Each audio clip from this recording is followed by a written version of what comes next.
Halo 3 is the most highly anticipated video game of all time, and with good reason. Bungie Studios really raised the stakes with Halo 1 and Halo 2, and a lot of people have been wondering how they're going to fare on the next generation and whether or not they're going to be able to deliver on all of the promises they've made. Well, guess what? They do deliver. Halo 3 is friggin' awesome. Veteran players of Halo are going to notice a few things right off the bat when they start playing Halo 3.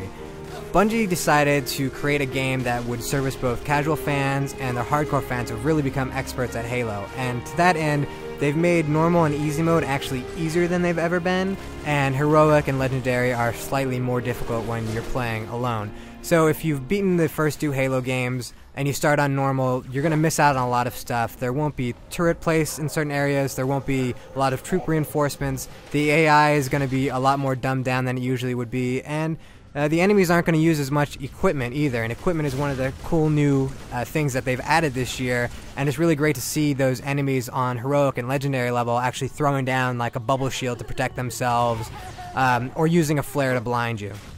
As you know, Master Chief is pretty proficient with beating the crap out of people with his fist, but really he's a lot better with a gun, and while we still have a lot of the old favorites coming back, there are a few cool weapons that have been added. We've got the Spartan laser, which basically zooms in and fires this laser that destroys anything, vehicles, whatever it hits. You've got a flamethrower. Yes, finally Halo has a flamethrower, and it's got a really cool looking effect, and guys will actually catch on fire. There are also a couple of new grenades that you'll get to fool around with. There's a spike grenade, which can stick anywhere, and then it shoots out spikes everywhere, does a lot of damage. Dual wielding, which was added for Halo 2, is back again in Halo 3, but it's a lot less prominent, and that's because the battle rifle is actually the most efficient weapon in the game, and that's of course something that you can't dual wield. One of the other big improvements is actually to the energy swords, which in Halo 2 the whole idea was just to lock onto a guy and you just instant kill. Well, now there's a little bit more depth to it, where if two guys swing their swords at the same time, they'll actually clash swords and both be stunned for a moment. So you get into these battles where guys are just hitting swords again and again trying to get at each other, and it almost becomes elegant. It's like swashbuckling in the Halo universe.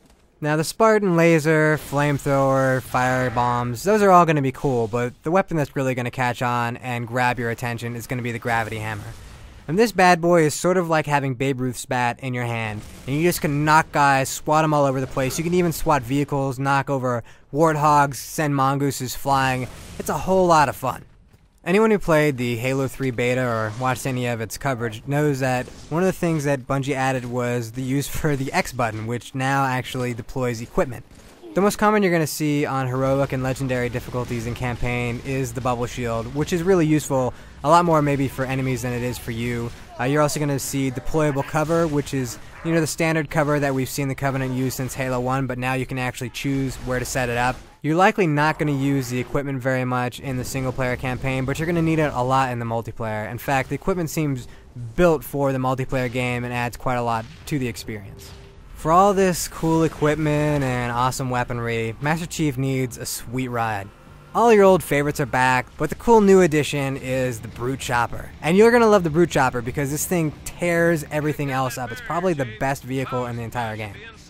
The real meat of Halo 3 is the multiplayer. In fact, the campaign is sort of a side attraction compared to the depth that you're going to get playing with other people online. So there are 11 maps this time in Halo 3. And they're all actually pretty good. There's Sandtrap, which is this really cool big open desert map where you're actually going to get to ride in these elephants, which are just giant troop carriers. There's Isolation, which is a nice two-tone map where on the top it's all grassy and serene, and down below it's gritty and dirty tunnels with these bunkers that have these little gun slots that if you're really talented you can throw a grenade through. And there are several maps that are going to be awesome simply because they feature the man cannon. Those are maps such as Valhalla and Narrows. The matchmaking features that Bungie had implemented for Halo 2 are pretty much the same stuff that you're going to see in Halo 3. They worked pretty well, but there are more varieties to the game modes, and one of the modes that they've added is called Infection, which I think people are just going to have a blast with. The real customization is going to come with the Forge, which is just this awesome in-depth level editor. You can go into any of the 11 maps that are already in Halo and change them around, so you can turn into a monitor, which is, you know, what Guilty Sparks is, fly around, pick up any object in the environment, move it where you like, remove it from the game, and then you have a buy system that sort of works like Counter-Strike, At the same time though, you can actually have battles going on in the Forge so that you have people messing around with the Forge all the time, so that as one guy's shooting you, another guy turns into the monitor and he just drops a mongoose down so the guy can hop in it and get away quickly. Or if you're playing with your buddy, he can be like, hey, rocket launcher. You can just buy the rocket launcher, drop it in front of him, he picks it up, and you're fighting in tandem. You might have noticed while watching this video review that we've been able to detach the camera from Master Chief's first-person view, swing it around, pause the game, look at these awesome explosions, and really show just the beauty of the special effects that are in Halo 3 and just the amount of detail in the environments. The thing is, you can do this too with the replay editor. The replay editor automatically saves anytime you play a game, whether you're playing campaign, co-op, multiplayer. It's going to save that as a temporary file, and these files are only a few megabytes big because it's just 3D game data that basically is being reproduced when you do the replay. Then you can record your camera movements and actually create your own cinematic clips which you can upload for other people to view, and while they can watch what you've done, they can also just stop at any time and, press the Y button, detach the camera, and go do what they like and see what they want to see. After listening to all the wonderful things that Halo 3 has to offer, you may be wondering why this game doesn't score a perfect 10. And unfortunately, I hate to break it to you, but the main reason why this game is not a perfect 10 is because of the campaign mode. Though they've fixed some of the problems with backtracking, Bungie still has a lot of moments where you're going to be going back through levels for no real reason. Also, the AI of your teammates just isn't that great.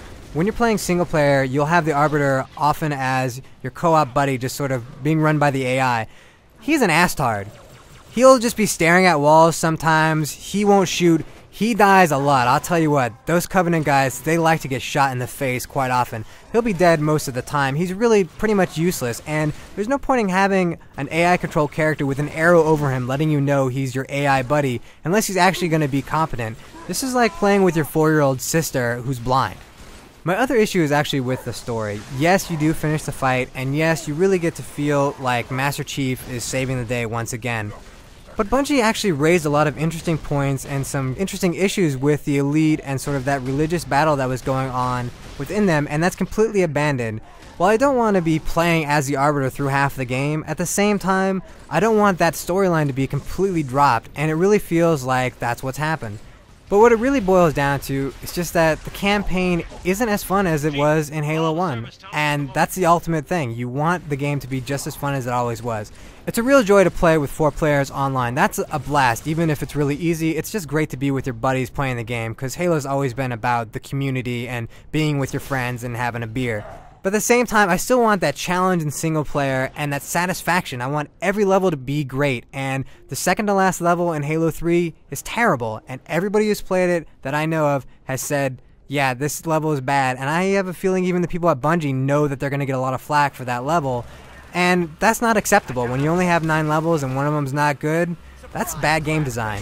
And ultimately, that's one of the things that holds Halo back from being a perfect 10. Everything else is incredible. I mean, really, if you take out the campaign, this game is an 11 out of 10. The Forge is really fantastic. The replay editor is just incredible. You can literally just sit around watching replays all day long and never even bother playing the game anymore. You know, we spent enough time talking about Halo 3. It's about time you just went out and finished the fight. Buy it now. If you own a 360, you should get Halo 3. And if you don't own a 360, buy a 360 and buy Halo 3.